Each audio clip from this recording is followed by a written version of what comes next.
Bom dia. Ei, bom dia.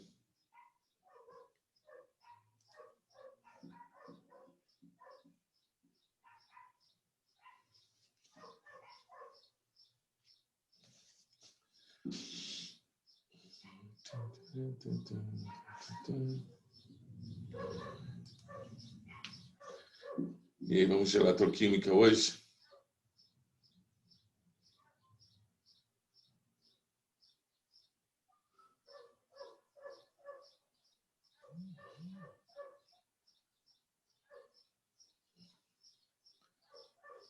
Bom dia, Vivian.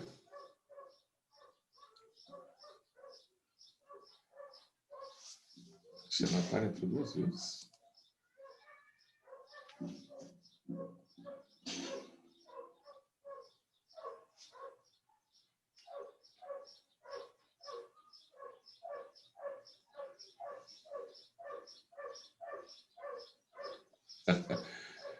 Ah, essa camisa do Fred, da Natália, vou te contar, tá, bicho? Vou te contar. Não, vou te contar, bicho. Antiga demais. É, isso era quando o Fred jogava bola ainda, entendeu? Isso não é porque o Fred jogava bola, tem tempo. Não vou mentir, não. Entendeu? E só vivendo de passado é complicado, né? Vai fazer o quê, né? Galera, hoje a gente vai falar um pouquinho, né, sobre... Já falar um pouquinho... Fazer algumas... Separei, acho que duas questões para a gente estar discutindo sobre... Ainda sobre a questão de pilhas. Acho que não lembro se eu fiz com vocês, acredito que não. Depois já falar um pouquinho sobre metais de sacrifício e vamos entrar já em eletrólise. Das questões que já caíram no Enem de eletroquímica, ele não cobra, por exemplo, dentro de eletrólise, ele não cobra conhecimentos muito específicos, tipo assim, quem vai produzir no cátodo, quem vai produzir no ânodo, qual a massa depositada e tal. Ele cobra a ideia de eletrólise. Eu vou passar para vocês, né? Eu vou fazer a equação de fase com vocês, fazer alguns exemplos de massa depositada, né? Vou usar aquele número 96.500 que vocês provavelmente já ouviram em algum lugar na vida de vocês.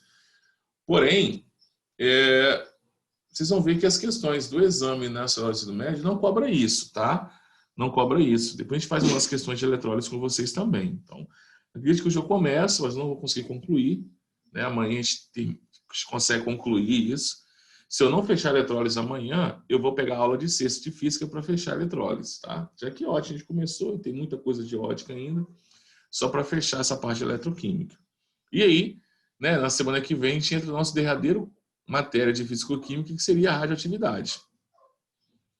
Né? E a gente vai fechar físico-química semana que vem. Minha previsão era na primeira semana, vai fechar na nossa aí, né? Não, minha previsão era de fechar aqui agora, em outubro, fechar. Isso eu acredito que vai chegar lá. A radioatividade não é tão longo, não. É de boa, é tranquilaço a radioatividade pra gente. Então vamos lá. Tem um Breno querendo entrar aqui ainda. Deixa eu pegar o meu slide de eletroquímica. Eu estou fazendo um slide único de eletroquímica, eu estou pegando e estou montando, né? Estou pegando e estou montando para a gente... Depois eu mandar para vocês. Deixa eu espelhar minha tela.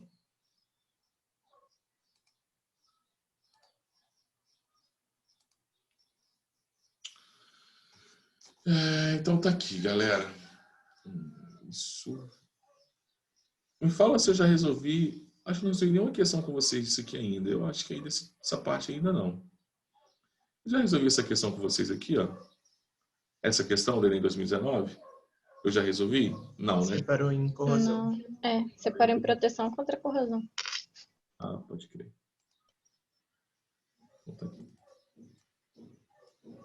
Então vamos recomeçar.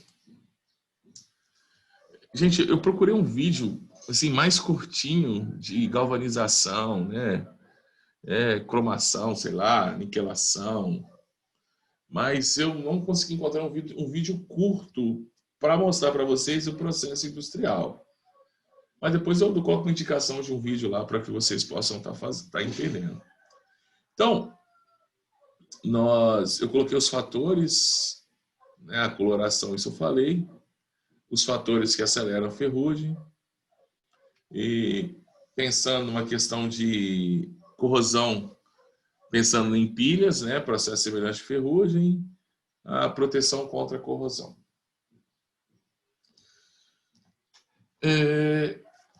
Então, quando a gente pensa em proteção contra a corrosão, eu é o seguinte, eu quero proteger alguma coisa. Então, suponhamos que eu uso aço.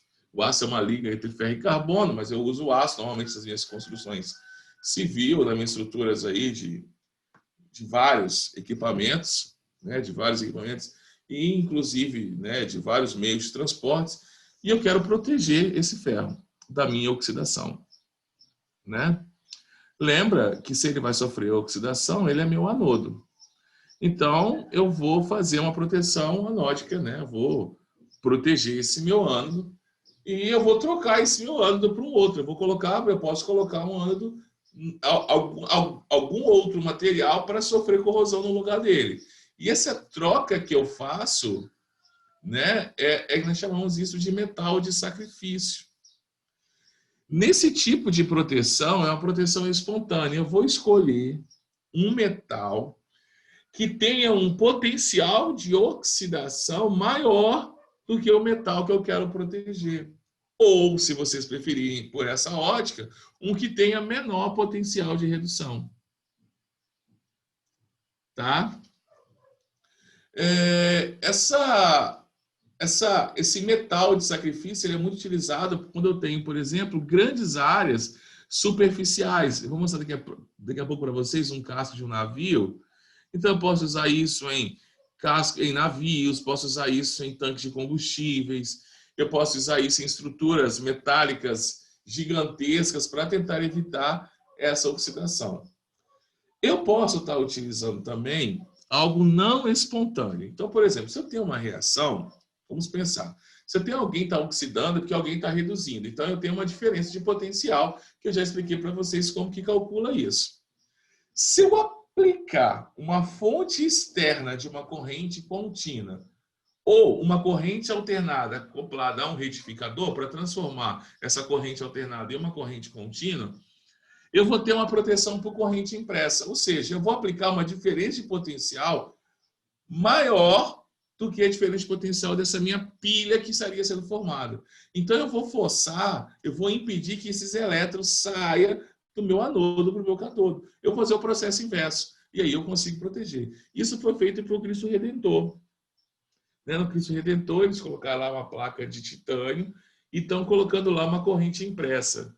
A durabilidade desse processo é de 30 anos. Né? A ideia, né? Depois tem que trocar essa manta e tal. Eles fizeram isso no Cristo Redentor no processo de restauração, né? Para evitar o processo de oxidação.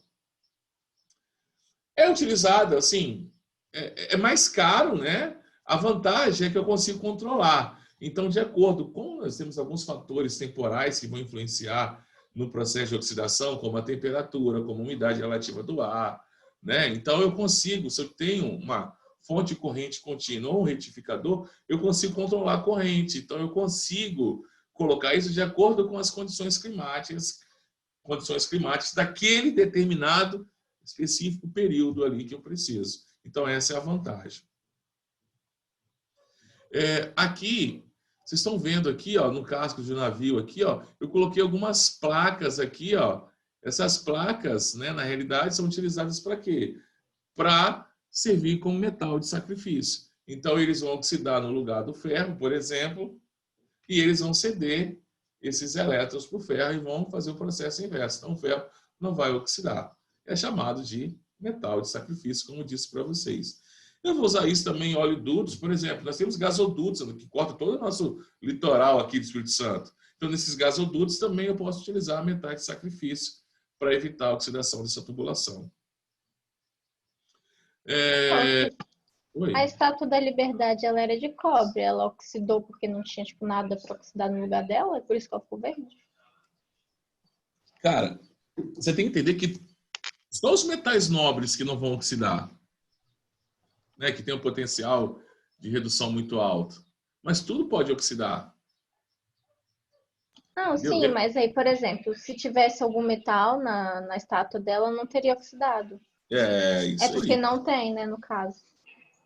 Eu não sei a estrutura específica dela. Você quer dizer que se tivesse o metal com um valor de redução maior do que, por exemplo, do que o zinco, do que o cobre, por exemplo, você quer dizer? Porque se estiver mais Isso. abaixo, vai acontecer. E depende muito do potencial. O que eles fizeram na... Deixa eu te mostrar para vocês aqui na Estátua da Liberdade. Tem esse vídeo aqui. Se eu voltar. É porque todo metal pode sofrer. O que você tem que entender é o seguinte. Tá, se tivesse ferro não ia acontecer? Sim, mas se tivesse outros metais. Então depende muito do metal que eu coloco em contato com o outro. Porque senão eu posso criar uma pilha galvânica e sim oxidar. Deixa eu colocar aqui um vídeo para você rapidinho do que foi feito na Estátua da Liberdade. Para que vocês possam entender. Prof, proteção por corrente impressa? Aham.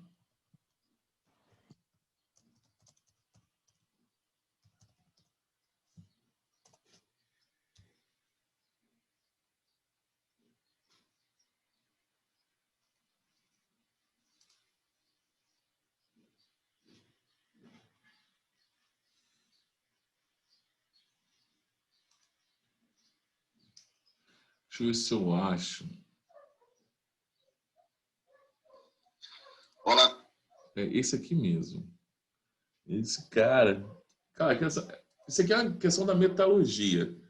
Tudo bem? Sou Silvio Andrade, própria Proteção Católica. Agora veja que interessante. A execusengenharia.com é um processo é mais para engenheiro. Concreta da ligação da não tem nenhuma parte para você. Olha lá.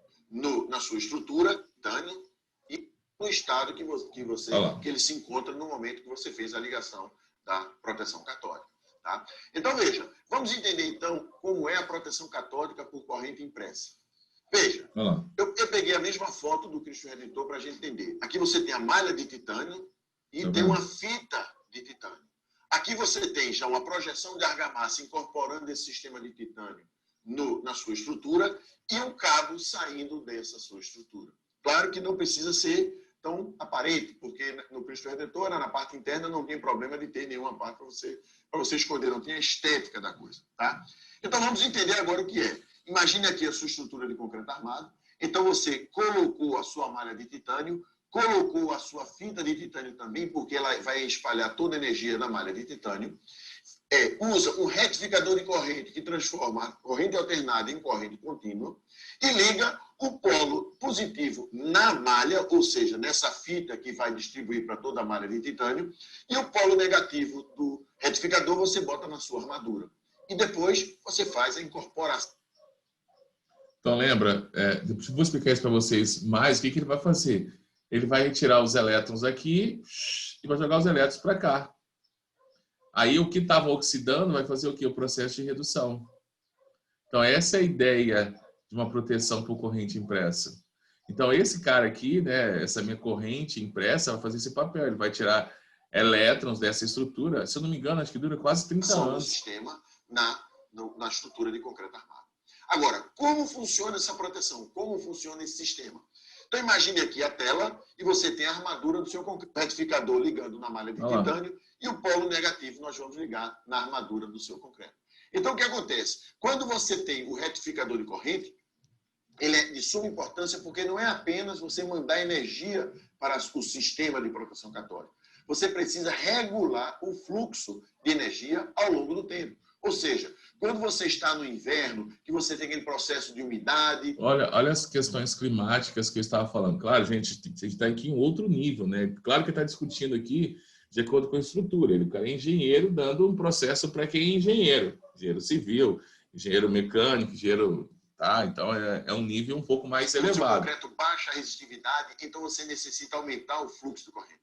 Quando você chega no verão, que você tem menos umidade, que o seu concreto está mais resistivo, você diminui o fluxo de corrente. Então, esse sistema de você ficar muito proteção catódica não é apenas você a proteção catódica.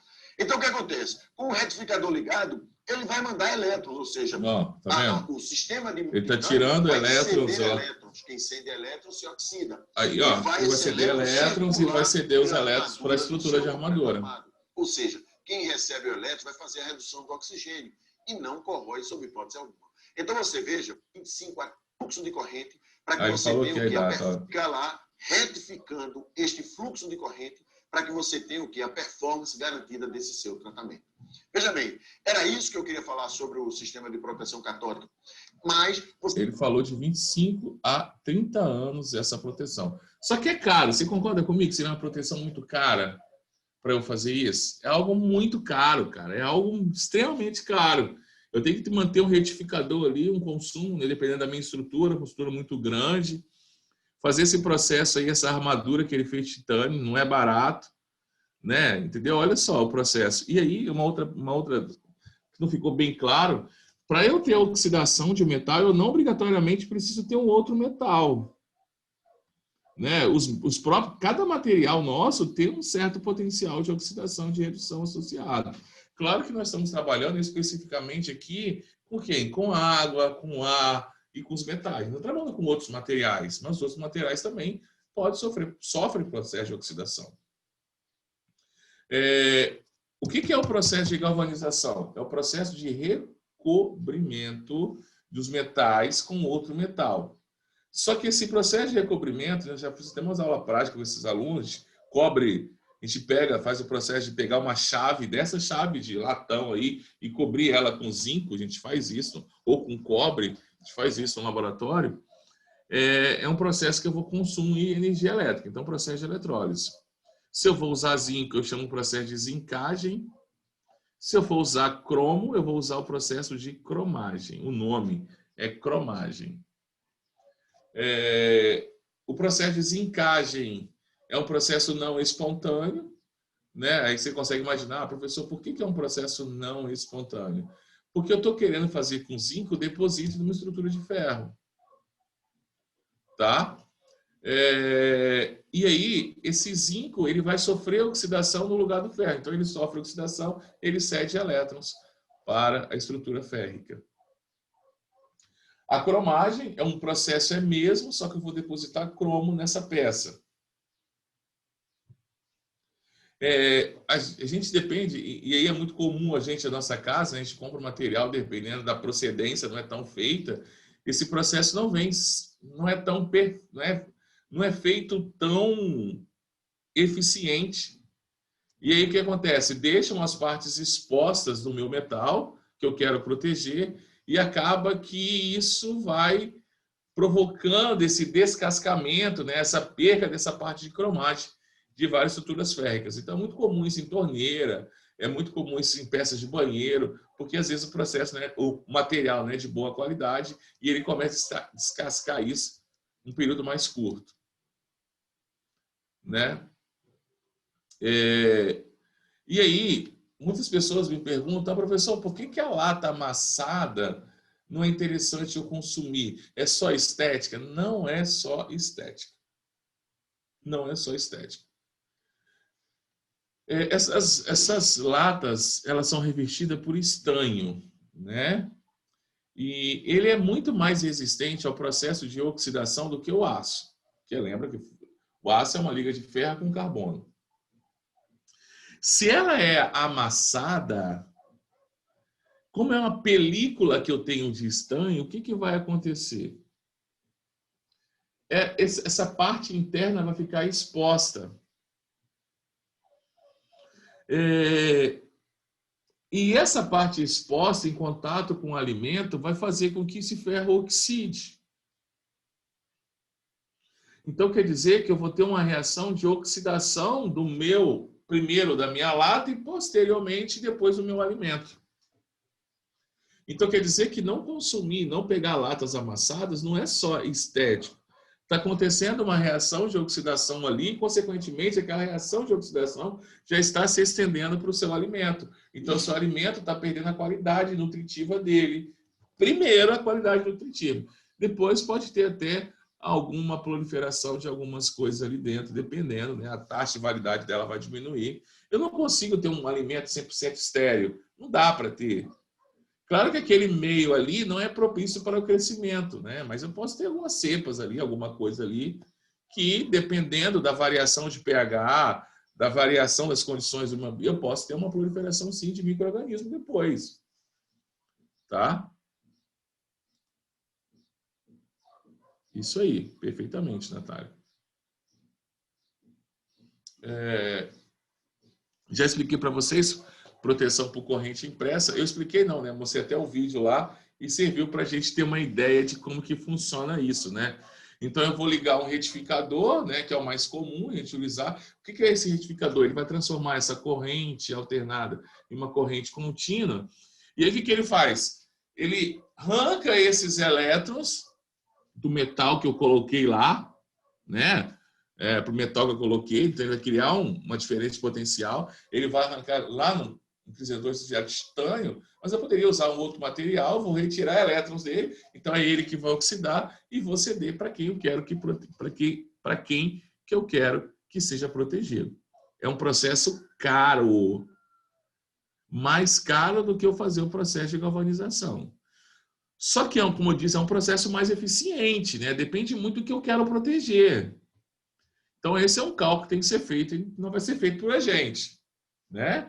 Estou pensando aí, sei lá, no engenheiro da engenharia. Então, acredito que a galera lá no 8º, 9º período da engenharia vão fazer esses cálculos aqui, né? Os caras que estão formando já vão estar trabalhando com essa questão desses cálculos, nesse processo de proteção aí. Tá massa? A gente é só para ideia que existe. A otimização do processo, o curso do processo, isso aí a gente foge da nossa alçada nesse ponto do curso. Estamos a nível médio, né? Não podemos esquecer disso. Galera, e aí, né, eu trago uma questãozinha para vocês, é uma questão com essa ideia também de sacrificar alguém, de proteger alguém, ou a ideia de eu limpar alguma coisa. Eu trouxe duas questõezinhas para a gente poder... Lembrando que essa parte de proteção de eletrólise, eu falei antes de meter os amigos, antes de falar de eletrólise, mas eu volto a falar para vocês de eletrólise para a gente poder entender um pouquinho o processo. Tá? Galera, uma questão do ano passado. Uma questão do ano passado. Não sei se vocês lembram dela. Alguém lembra dessa questão do ano passado? Vocês estavam ainda conscientes quando vocês passaram por essa questão? Porque você sabe que a gente perde consciência na prova do Enem, né? A gente começa a estudar, ler a prova, principalmente no segundo dia, você começa a fazer a prova, e chega em determinado momento que você perde a consciência. É tipo tomar vodka, não tem? Você perde a consciência. Né? Você perde a consciência, e aí você começa a passar por algumas questões que você nem lembra mais. Mas vocês se recordam dessa questão do passado? Natália, Vívia, Anthony?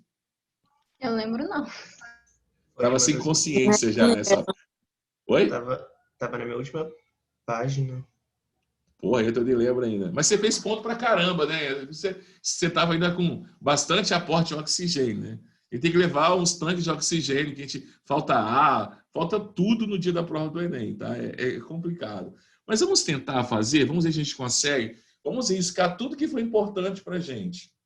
A gente entender como que são as questões de elétrica do Enem. Gente, eu quero que vocês façam todas as questões de elétrica do Enem. Já preparei e vou mandar para vocês. Terminei o conteúdo, mando para vocês as questões em meu slide. Quero que façam todas.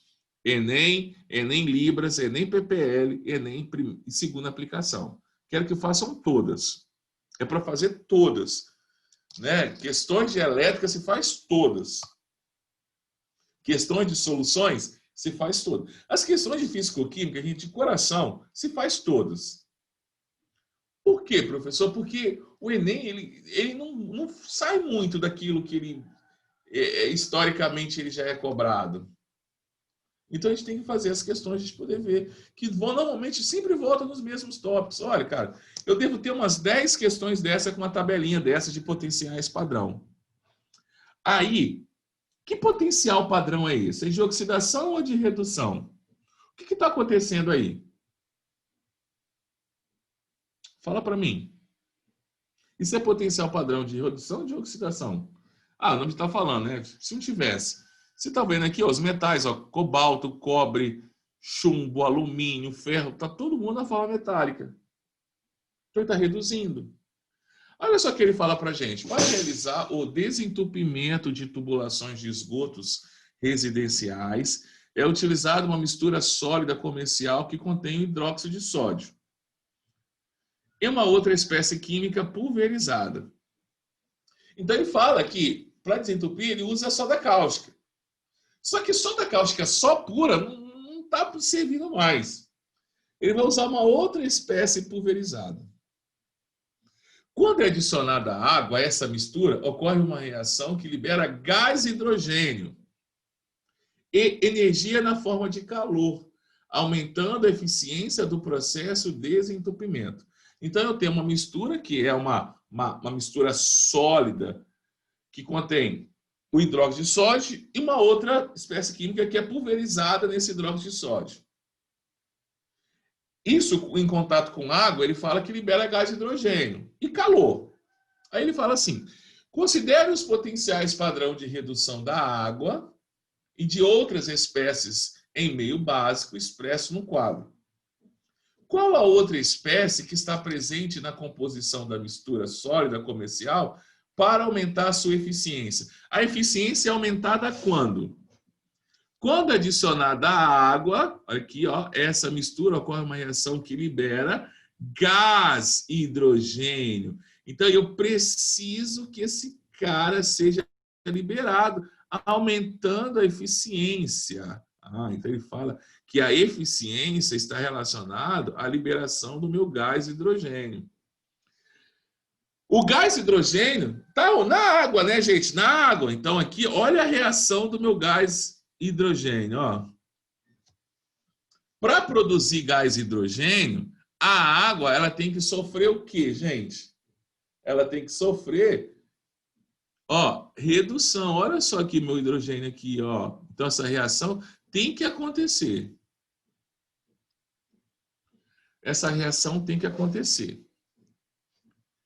Então, vocês acham, por exemplo, professor, se você colocasse, lembra, ó, maior potencial, maior probabilidade de acontecer. Então, todos negativos. Então, professor, você acha que se eu colocasse óxido de cobalto, óxido de cobalto, olha, para ela reduzir imensa intensidade, daria certo? Isso não daria certo, não. Se eu colocasse cobalto, essa reação para acontecer no sentido contrário era mais 0,73. Essa para acontecer no sentido contrário era mais 0,83.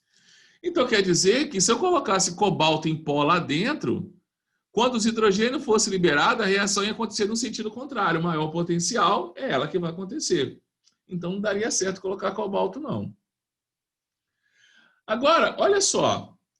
Qual a outra espécie química que está presente na composição da mistura sólida comercial para aumentar a eficiência? Eu quero ter produção de hidrogênio gasoso, H2.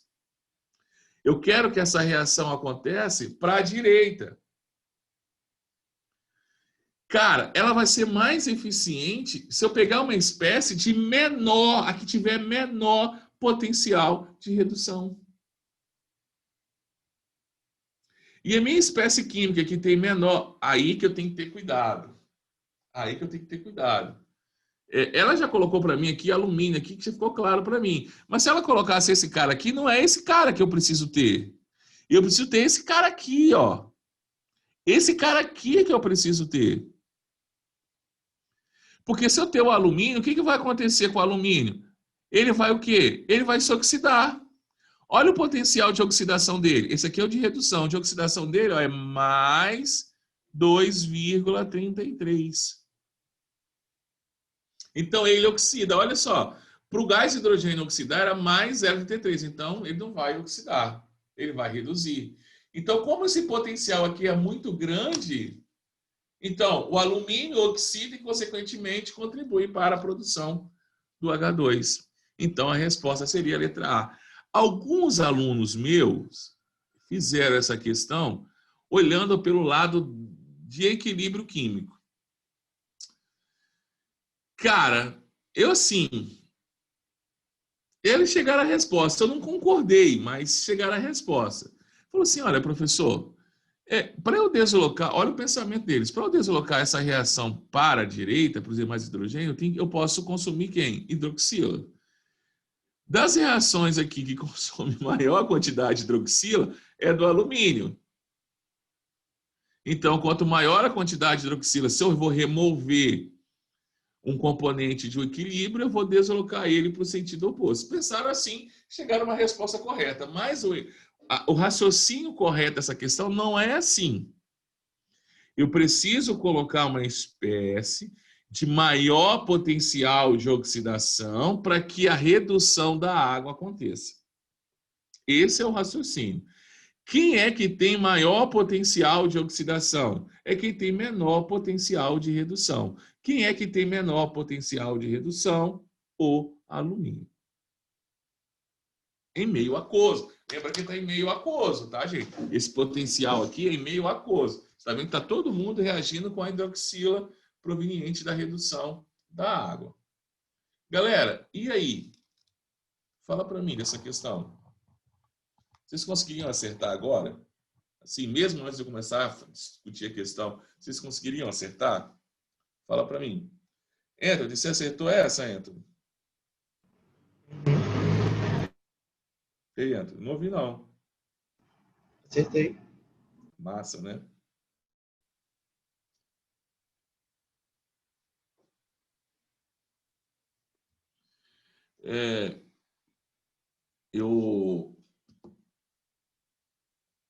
Eu achei assim, é uma questão que se você, para você, o índice de acesso à questão é muito baixo. Deixa eu ver aqui se eu tenho ainda, cara. Deixa eu ver se eu tenho ela aqui. Essa caiu. Tá vendo como é que as questões do Enem tem muita característica? Vocês estão vendo aqui na minha tabelinha? Olha só. Sempre, muito tem isso, olha os potenciais, tá vendo? É quase o mesmo raciocínio, olha. Tá vendo que ele sempre o Enem está trazendo algo semelhante disso? Deixa eu ver que é de 2009, então tá aqui em cima, eu coloco em ordem essa aqui. Questão número 1, deixa eu ver o percentual de acerto dela.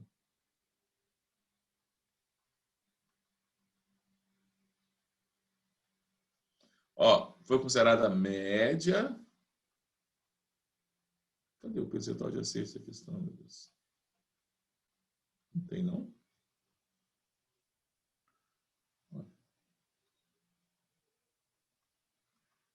Tá aqui, desculpa.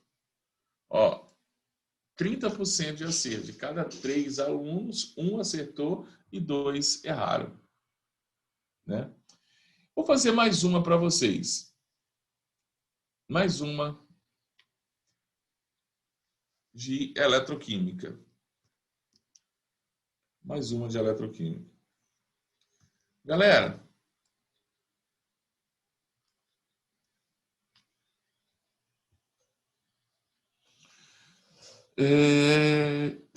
voltando. Células solares à base de óxido de titânio, sensibilizadas por corantes S, ele não falou que corante é esse, são...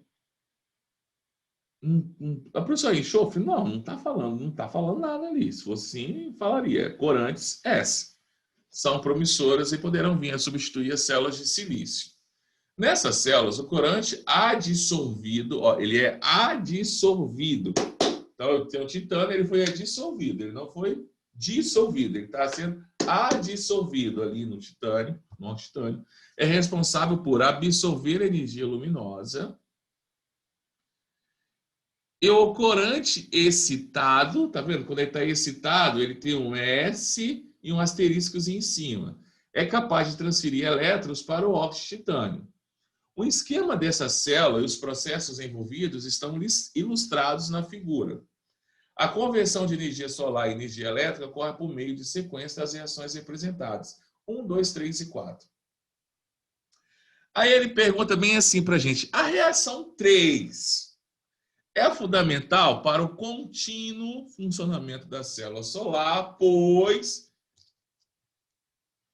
Lembram dessa? Ei? Vivian, Natália... Essa eu lembro. Essa foi 2018. Ah, legal essa questão, né? Bem topzera. Bem topzera. Galera, vamos analisar aqui o que está acontecendo na reação 3. Eu tinha lá o óxido de titânio com o corante adsorvido a ele, porém excitado. Não é isso? Eu não sei eu não posso falar que isso é iodo, não sei, tem alguma coisa ali, um I, alguma coisa ali que no texto não fala pra gente quem é esse cara, né? Eu tenho alguma coisa ali que estava negativo, que eu tinha um e-mail negativo. Do outro lado, se você olhar aqui, quem forma? Forma o óxido de titânio, continua, não aconteceu nada com ele. Só que tá vendo ali? O corante, ele perdeu aqueles elétrons. Ele perdeu os elétrons. Né? E se você perceber também, essa espécie I, que era só o índice atômico que era 1, passou a ter índice atômico 3 e continua negativo, mas agora tem índice atômico 3. Antes, uma espécie só dela tinha carga menos 1. Agora eu preciso de 3 espécies juntas para ter carga menos 1. Então quer dizer que a carga delas aumentaram. Né? Sim? Aí olha só, a reação 3 é fundamental para o contínuo funcionamento celular, pois o que aconteceu? Reduz os íons I- a I3-, regenera o corante, garante que a reação 4 ocorra, promove a oxidação do corante, transfere os elétrons para o eletrodo do óxido de titânio. Gente, está de sacanagem com a gente, que essa questão é muito fácil. Porque, gente, o que está acontecendo? Quem é fundamental para que essa minha reação aconteça? Ó, células solares abaixo de óxido de titânio sensibilizadas por corante são promissoras e poderão vir a substituir as células de silícios. Nessas células, os corantes absorvidos pelo óxido de titânio é responsável por absorver energia luminosa.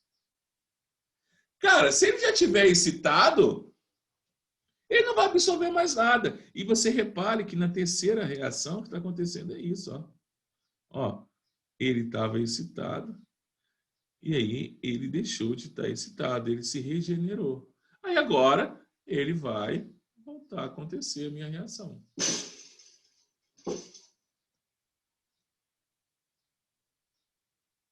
Tá claro isso para vocês? Então, regenera o corante. E acabou essa nossa questão. Muitas pessoas podem ficar achando assim, professor, eles reduziu a carga? Não. O I-, a I3-, ele não teve a sua carga reduzida. Porque, olha só, vamos supor, a carga desse cara aqui sozinho é menos 1. Ó. A carga dele sozinho é menos 1. Agora aqui, suponhamos que eu preciso de 3 cargas dele para ter carga menos 1. Então a carga dele passou a ser menos 1/3. Concorda? Que menos 1/3 vezes 3 vai dar menos 1. Então, de menos 1 para menos 1/3, a carga dele está aumentando. Ó, aumentando. Aumentou a carga dele.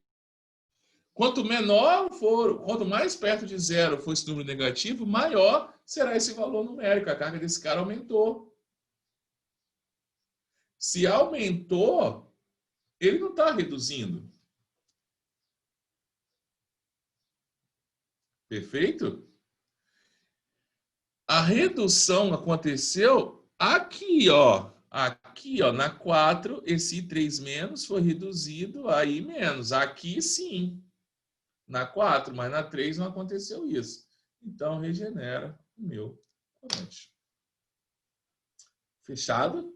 Tranquilaço pra gente. Essa foi de 2018, né?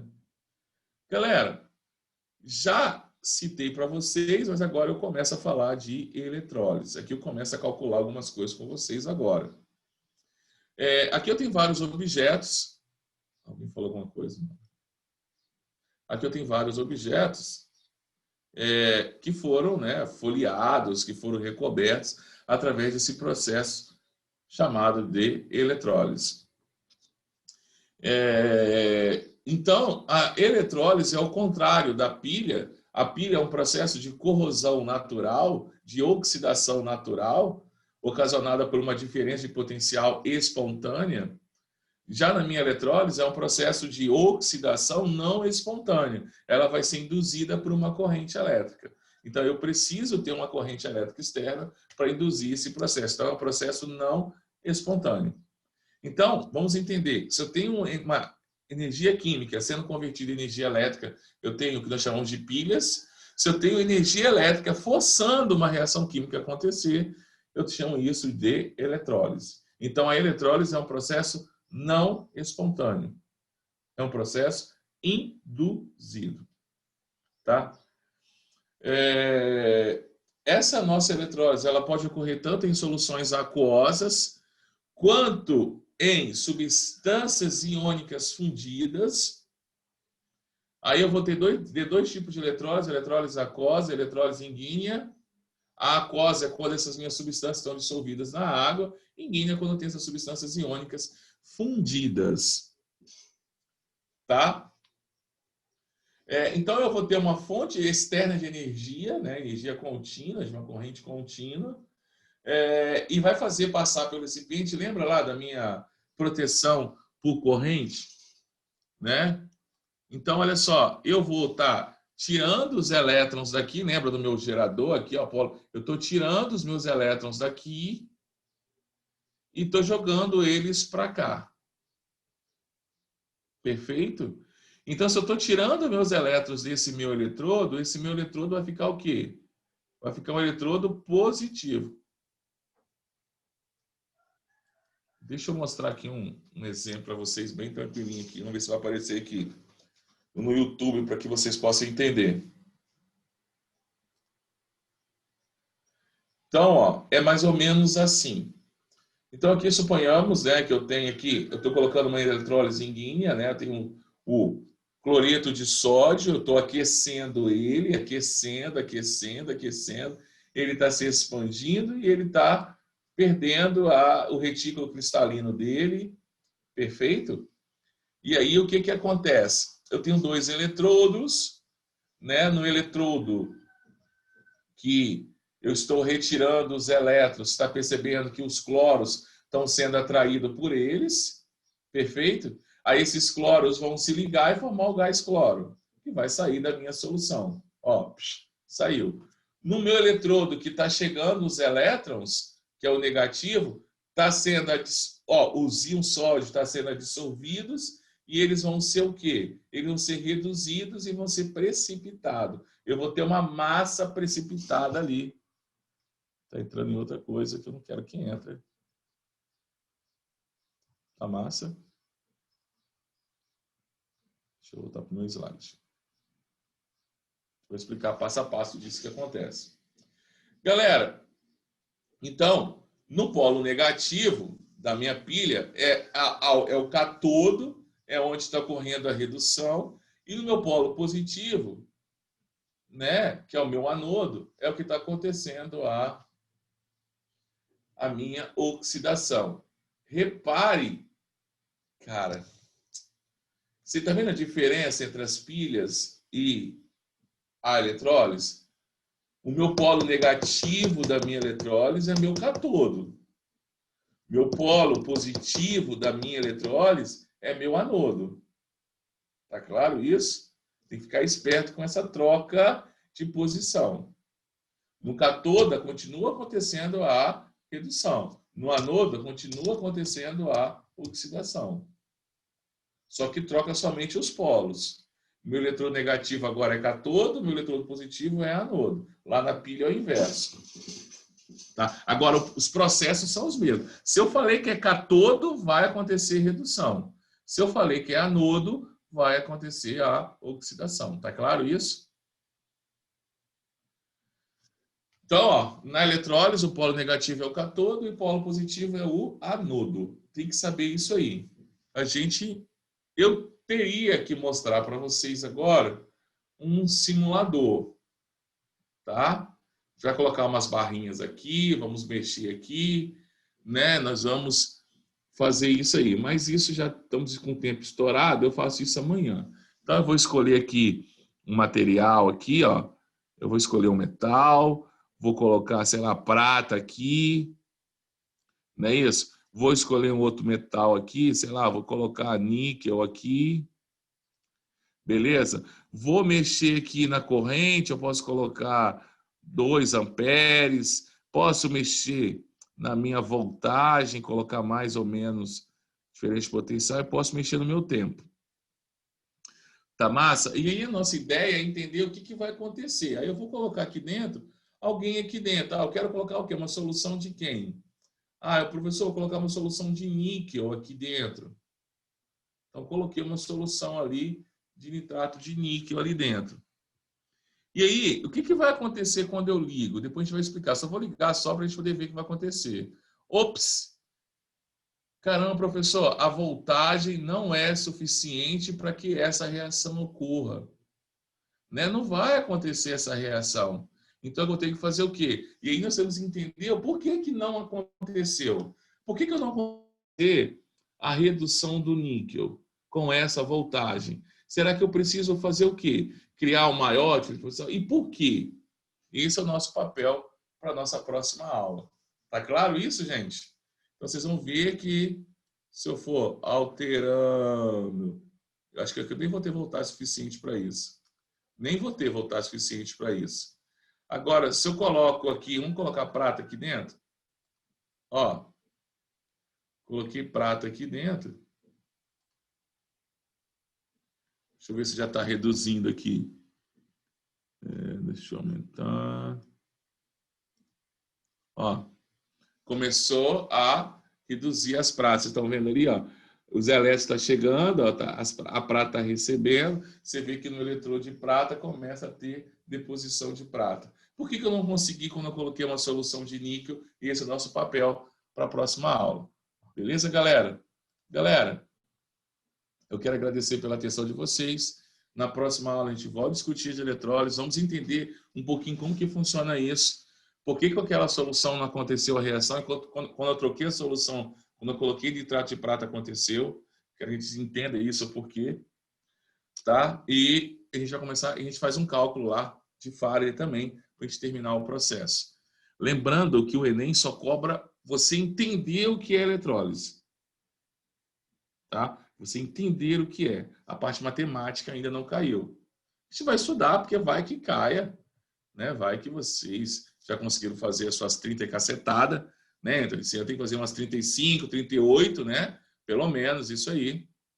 Você é cotista de escola pública, Anthony? Você estudou em escola pública? Eu estudei no IFES. Estudou no IFES. Massa, cara. Você quer medicina também? Uhum. Então, porra, massa. Melhorar na redação, né? Tá estudando redação? Esse é o gargalo pra gente que gosta de Todo mundo. Não, todo mundo não. Tá? Todo mundo não. A Vivian falou... Você é boa em redação, Vivian? Agora, tipo, tô tirando umas notas boas, que a Kita tá corrigindo até que tô. Mas, tipo, minha média foi 720 nos outros Enem. Nossa. Mas para quem é de exatas mesmo, acho que a prova do segundo dia, se fosse só do segundo dia, tava suficiente para mim. Assim, a gente cai muito, assim, são pontos... Eu como aluno, aonde que eu caio a minha nota? Linguagens, cai muito a minha nota. Em humanas, eu não tenho dificuldade.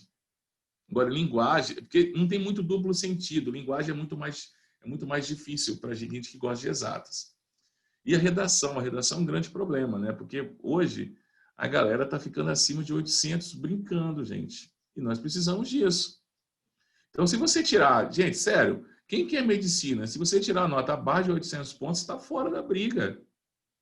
A não ser que você vá para um lugar onde a redação não tem peso, né? Para os caixas vestibulares aí.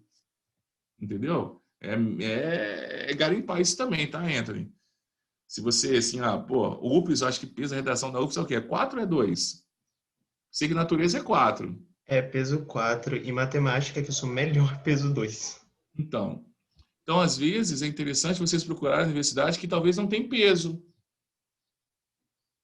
Tem que pesquisar isso aí, tá, gente? Agora é o momento de pesquisar, porque o SISU, cara, quando ele abre, ele já abre para fechar. Primeiro, tem dificuldade para entrar, para se cadastrar.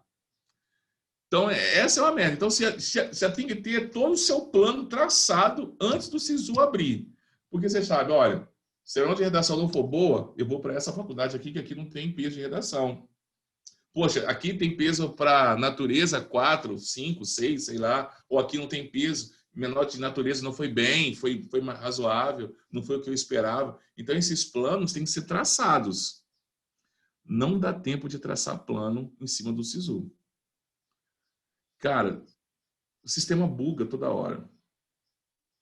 Mas vamos lá, galera, tenham um bom dia para vocês. Amanhã a gente deve concluir a eletrólise e aí eu mando para vocês os slides, os exercícios também. A gente fez esse top. A gente começa a atividade semana que vem. Galera, um forte abraço, tamo junto e até mais. Fui!